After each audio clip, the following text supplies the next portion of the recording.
Despite being panned by critics, the 1994 film Ace Ventura Pet Detective was instrumental in launching comedian Jim Carrey's movie career. Apart from helping Jim Carrey's career, the film was also important in increasing the popularity of death metal legends Cannibal Corpse, who also appeared in the film at the request of the comedian. Today, let's talk about how the band ended up in the film, what happened afterwards, and is Jim Carrey really a metalhead?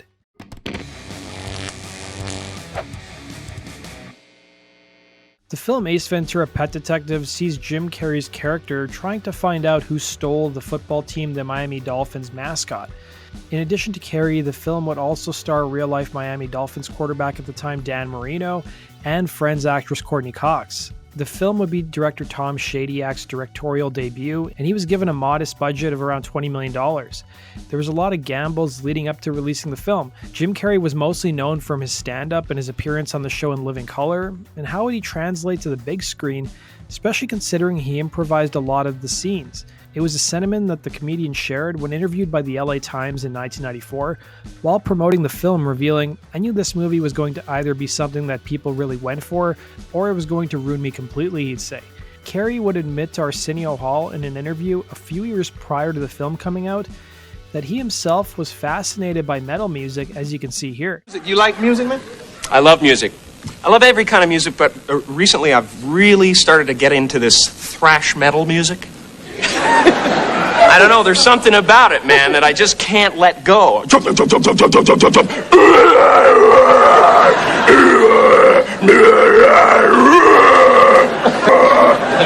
It's great. There's this one band out that's called Napalm Death, and it's so hilarious. I mean, I listened to this album, I started listening to this album, and it was literally, I'm not exaggerating, that was it, and I thought, someday this guy's going to want to slow down and do some duets. You don't bring me flowers.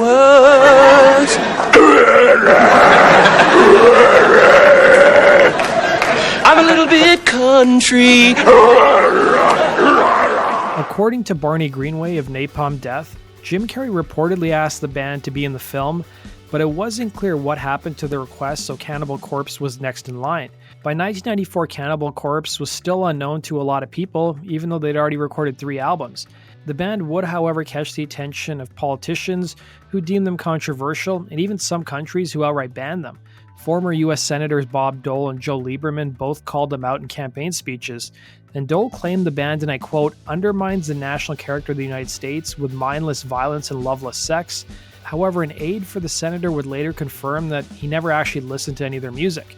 The band, for their part, wasn't allowed to play any of the songs off their first 3 albums in Germany until 2006, and their albums would be banned from sale in Australia until that same year, and according to Vice, the band was kicked out of Russia several times for inciting religious division, as well as having several of their gigs cancelled as well. Getting back to the movie and the band, Carrey had made a special request for the film to include the band, and while the band was honored to get the offer, they didn't want to be made fun of or be put in a comedic light. The group's drummer Paul Mazurkiewicz would tell Vice in 2015, "We got a call from our record label Metal Blade saying that they got a call from Jim Carrey's people saying that he wanted us to be in the movie he was making. Of course, that's not a call you're expecting to get. It just didn't compute, but it was a phone call, simple as that." The drummer would admit he was a fan of Carrey's from his time on the show In Living Color, going on to say, "We're a brutal death metal band and we're serious about what we do. This seemed like it would be a cool opportunity, but we didn't want to be made to look like fools or be laughed at. But they assured us we were going to be portrayed as Cannibal Corpse. They weren't going to make fun of us," he'd say. Originally, the band had to turn down the offer because of scheduling conflicts, but Carrey was adamant about wanting the band in the movie, so the film production rearranged things and worked around the band's schedule. The band would end up flying to Miami for 2 days of shooting, and the group's drummer would go on to say that once the band arrived on set, they met Carrey, who was a big fan, and started rattling off lyrics of the band and asked them to perform their song Hammer Smashed Face. They would lip-sync their performance of Hammer Smashed Face, a scene that involves Carrey wandering into a Cannibal Corpse concert. However, the band found the pace of shooting rather weird, with Mazurkiewicz telling Vice, "We weren't used to the whole hurry up and wait thing, and we weren't used to having to pretend to play. We never even made a video at this point, so we're up there faking it, airbanding. I don't think we ever played the song start to finish," he'd say. The band would also film some additional scenes that never made it into theaters, but they would make it into the film once it came to television several years later. The scene would see Carrey joining the band on stage and crowd surfing. It's important to note that the band was on the verge of falling apart and some members were set to leave, as internal tensions seemed to be boiling over, but also born during this time was the song Hammer Smashed Face. Ace Ventura would go on to be a huge hit, spawning a sequel the following year and a made-for-television movie in 2009. As for Cannibal Corpse, the appearance netted them a lot of new fans, with the band's drummer adding. We got so many fans out of that. Since that movie came out, I've met at least one person at almost every show that tells me they found out about us from the movie. It's dwindled a bit over the last few years because it was so long ago, but if you worked out an average, it would probably be one person a day. We get people who say Ace Ventura is the first time they ever heard death metal.